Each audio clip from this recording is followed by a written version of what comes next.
jasbu bis-swit il-ronfon kif tbatti x-xemx sajfija daqet moda l-Ave Marija tlet kittarri jintuna mal-ħemda il-ġmil tan-noti. Insellmulkom u nilqawkom għal programm ieħor ta' etimoloġija. Il-programm fejn nozzu f'nisel il-kliem biex nifhmu aħjar l-istorja tiegħu. Fil-programm tal-lum se nħarsu lejn żewġ kelmiet li faċilment nistgħu norbtuhom mat-tema tax-xjuħija. Fl-ewwel parti tal-programm, George Farrugia se jkellimna dwar l-etimoloġija tal-kelma nuna, waqt li fit-tieni rokna, Giusy Gatt se jurina minn fejn possibilment ġejja l-kelma akka fl-espressjoni xi ħakka. Nibdew mill-kelma nuna għalissa. X'jiġi f'moħħkom meta tisimgħu din il-kelma? Qabel is-seklu 20, f'Malta, l-edukazzjoni formali kienet limitata ħafna, speċjalment fl-irħula. Dawn l-iskejjel tan-nuna kienu soluzzjoni prattika biex jimtela dan il-vojt, u infatti kienu jiservu bħala forma ta' edukazzjoni informali qabel is-sistemi edukattivi li kienu aktar formali. L-iskejjel tan-nuna kienu jieħdu ħsieb lit-tfal, kemm dawk żgħar ħafna bejn 2 u 5 snin u anki dawk ftit akbar. Ħafna minn dawn l-iskejjel kienu mmexxija minn ordnijiet reliġjużi, l-aktar is-sorijiet, imma ħafna minnhom kienu mmexxija minn nisa anzjani li l-kol kemm huma kienu meqjusa bħala awtorità u nisa ta' rispett. Infatti, il-kelma nuna kienet meqjusa bħala titlu ta' rispett għal dawk in-nisa li jmexxu dawn l-iskejjel. Bħalma llum jeżistu child care centers biex iżommulna lil uliedna u wlied uliedna sakemm il-ġenituri jkunu x-xogħol. In-nuna wkoll kienet taqdi l-irwol ta' carer u tieħu ħsieb lit-tfal sakemm l-omm u l-missier ikunu qegħdin ix-xogħol. F'dawn l-iskejjel, in-nuna kienet tgħallem lit-tfal ir-reliġjon, xi talb, il-valuri nsara u għanijiet ta' tfal. Xi drabi, anke l-istudenti kienu jitgħallmu kif jaqraw jew jagħmlu xi matematika ħafifa. Iżda fuq kollox, dejjem kienet tiġi enfasizzata d-dixxilpina u li t-tfal jitgħallmu f'ambjent sigur. Tlaq nista' nisimgħu aktar informazzjoni minn George Farrugia dwar l-etimoloġija tal-kelma nuna u t-tifsiriet differenti li għandha din il-kelma. Il-kelma nuna insibuha fost oħrajn sa fid-dizzjonarju ta' De Soldanis, id-damma, hawnhekk nafu li dan id-dizzjonarju inkiteb lejn nofs is-seklu 18 u jagħti l-forma maskili tagħha, nunu. De Soldanis jgħid li nunu hija kelma li jużawha normalment it-tfal biex ifissru in-nannu. U xi drabi tintuża wkoll jgħid għal xi ħadd imdaħħal fi żmien. Insibuha wkoll imbagħad ftit wara fid-dizzjonarju ta' Vassalli, il-leksikon li nkiteb lejn l-aħħar tas-seklu 18, Vassalli jagħti nunu, tajjeb jagħti l-femminil ukoll imma l-ispjega li jagħti aktar tapplika nunu għax jgħid li nunu hija kelma ta' tfal ukoll li tirreferi għal patri jew qassis li kien ikunu ħabib tal-familja. Insibuha fid-dizzjonarju ta' Kulina u Kulina jagħti nunu u nuna wkoll femminil u jagħti 3 tifsiriet tagħha. L-ewwel tifsira jgħid li hija kelma ta' tfal li turi rispett tal-persuna mdaħla fi żmien. Imbagħad bħala t-tieni tifsira jikkwota lil Giuseppe Cassar Pullicino fl-istudju tal-folklor tiegħu tal-Malti fejn jagħti t-tifsira ta' nunu bħala stranġier. Jiena niftakarha użata f'dan is-sens, niftakar anke llum meta kienet tiħuħseb it-tfal ta' ħuti, tajjeb, meta kienet titmaħħom, kienet toqgħod tgħidhom xi frażi bħal di, tgħidhom pereżempju qisha kull għax jiġi nnunu joħodulek. Naħseb dan is-sens kien ikun ta' xi ħadd stranġier aktar milli xi ħadd ta' rispett. U t-tielet tifsira li jagħtiha Kulina hija fl-espressjoni skola tan-nuna. Hemmhekk tintuża ħafna u tajjeb imbagħad ngħidu xi ħaġa wkoll fuq dawn l-iskejjel tan-nuna. Saracino Glott jagħti aktar tifsiriet tal-kelma nunu, jgħid li dan huwa isem li bih it-tfal b'rispett li sejħu lil xi ħadd barrani, Però għandu lista sħiħa li xi sinjur, assis, lin-nannu, lir-raġel imdaħħal fi żmien, xi sur mast, tajjeb, tal-iskola, u anke jestendija għal tallab. Nunu b'referenza għat-tallab. U jsemmu wkoll l-iskola tan-nuna, jekk li din hija skola ta' tfal żgħar immexxija minn mara imdaħla fi żmien li xi kultant kienu jsejħulha wkoll bħala sinjora. X'inhi l-etimoloġija tal-kelma nuna, minn fejn ġejja? Erin Saraċinoglu tu Akulina jgħidu li ġejja mill-isqalli nunna u nunnu. Tajjeb, fl-isqalli antik kienet tintuża mit-tfal tan-nobli biex jirreferu għal ġenituri tagħhom. Skont il-vokabularju siċiljano etimoloġiko ta' Pasqualino. Kellha din it-tifsira fl-isqalli.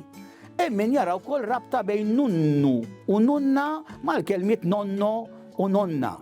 Fil-fatt, il-nunnu nunna fit-Taljan fis-seklu 16 kien jintużaw biex jirreferu għal raġel jew mara xieħa. Tajjeb, għal raġel xieħ jew mara xieħa.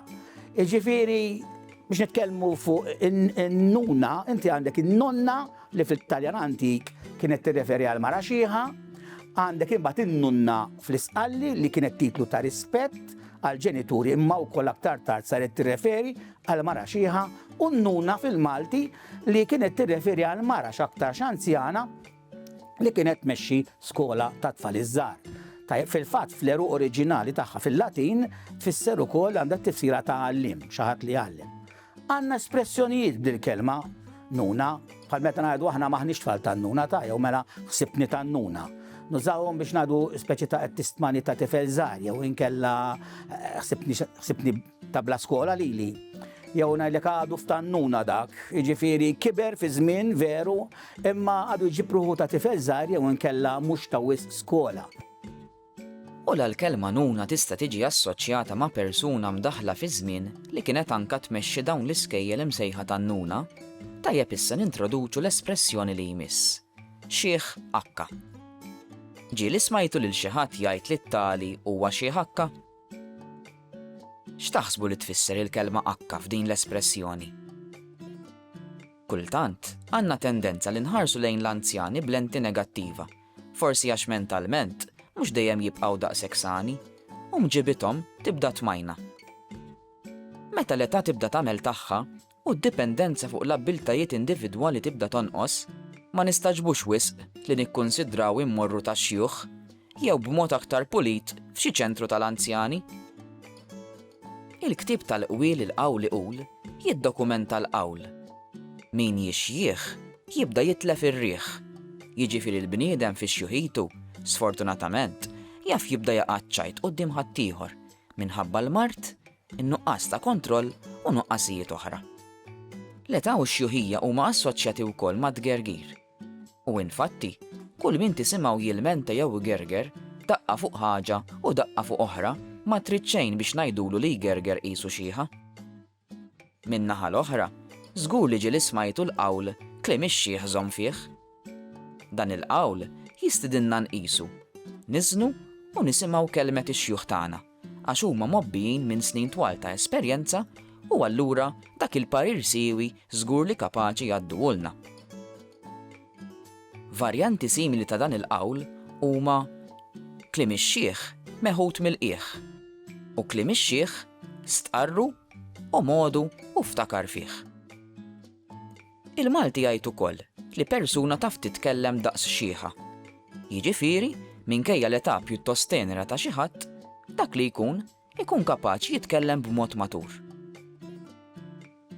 Osservazzjoni oħra interessanti dwar l-anzjani hija li ġeneralment isibu pjaċir fir-rakkuntar ta' dak kollu li huwa antik, jew ta' dak li għaddew minnu meta kienu għadhom iżgħar. Qawl ħlejju li jiġbor fil-qosor din l-osservazzjoni u dak li hu f'qalb ix-xieħ iredden bih. Il-kelma xieħa tfakkarni wkoll fin-numru 90 li nsibu fit-tombla. 90, design, ix-xieħa, hija lajta li tisma' meta jitla dan in-numru. Tlaqna nisimgħu lil Ġusi Gatt, ikellimna aktar fuq ix-xjuħija u dwar l-etimoloġija tal-espressjoni xieħakka. Waħda mill-problemi li għandu l-sin Malti u illi n-nies stess li jitkellmuh, ġifieri aħna l-Maltin, fih qalbhom jaħsbu illi l-Malti huwa lingwa tal-bdiewa u r-raħala u xi ħaġa aktar il fuq minn hekk ibati fiha l-Malti. Hekk ġibnieh ħafna drabi, però min jifhem fl-etimoloġija jista' jara illi xi kultant ifiġġu xi żewġ kelmiet illi juru li dari il-Malti kien jgħix f'ambjent daqs aktar sofistikat. Pereżempju, ix-xjuħ li naf jien, li kont naf jien fit-tfuliti u x-xjuħ mhix kelma ħażin tista' tuża, kienu kapaċi jħarsu lejn is-sema bil-lejl u jkunu jafu it-trajja li maji.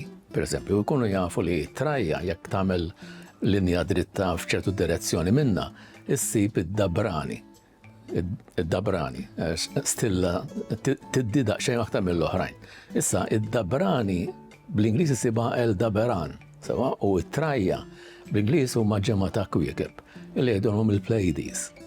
It-trajja hija kelma qadima Arbija għall-Pleiades, ġifieri u wieħed irid ikun jaf illi jekk tfittex l-ismijiet tal-kwiekeb l-aktar antiki, l-aktar komuni li kien jaf bihom il-bniedem il-qedem, ġifieri, dawk kollha għandhom isem bl-Arbi illi jiġbaħ ħafna il-Malti. Aħna fil-Malti kellna xi kliem illi jixed kultura daqs waħda għolja. Ngħidu aħna meta morru l-iskola u nitalmu l-alġebra, ħafna minnha jafu l-alġebra ġejja minn il-ġabra, sewa ġabra. Issa, xieħ jew xieħa għakka, xi tfisser din? Fuq il-Malti huwa il-sin qadim ħafna u fuq ċertu kliem qadim ikun hemm il-kustjonijiet sewa mhux dejjem huwa ċar l-etimoloġija u l-kelma minn fejn ġejja, allura ikun hemm it-teoriji. Imma teorija toġbok jew tagħmel sens aktar minn oħrajn. Fil-każ tiegħi jiena konvint illi f'kitbiet medjevali qodma il-kelma għakka hija parti mill-ġeometrija u tfisser an arc of a circle, a segment of a circle, an arc. Jiġifieri arc, sewa kurva, tundjatura. Allura meta tgħid xieħ jew xieħa għakka tfisser xieħa mawġa ganċ. Mhux hekk? Ħaġa naturali issa għaliex għalkemm forsi llum ma tantx naraw xjuħ mawġin ganċ, imma fi żmieni kont nara ħafna minnhom minn anki n-nisa sewwa li dawn wara ħajja jibsa ta' xogħol li jagħmlu kienu jitgħawġu bl-ikraħ u bil-kemm ikunu kapaċi jimxu. Anki bl-Ingliż u b'lingwi oħra there was a crooked man, pereżempju wkoll tfisser xi ħadd mawweġ ix-xejp illi mhux suppost ikun. Sewwa ġifieri jekk wieħed jiddeċiedi jew jinsisti li għakka tfisser an arc of a circle, terminu ġeometriku, u tmur ma' kliem ieħor li għandna bħal ħnejja, pereżempju, ħnejja ħmejżi. Din għand nesiet ukoll ma' ħmejżi tfisser a pointed arch. Sewa, u aħna għandna kelma wkoll ħnejja teħser ma' oħra li tlifnija issa sewa qed fid-diġġar biss imma lejn is-siġġiewi hemm post jgħidulu l-ħesri u anke lejn l-irdumijiet ta' ħaddingli hemm post jgħidulu l-ħiser. Sewa, mela, 99% għax qatt ma tista' tkun ċert fuq il-kliem kollu, għakka tfisser ark, tundjatura, kurva. U meta tgħid xieħ jew xieħa għakka tfisser xieħ mawweġ ganċ. Sewa importanti. Il-Malti huwa il-sin qadim ħafna. U ma jkunx tajjeb li nitilfu l-kliem għax kull kelma anke qadima u dubjuża tista' tiftilna tieqa imqar żgħira fuq l-istorja ta' niesna.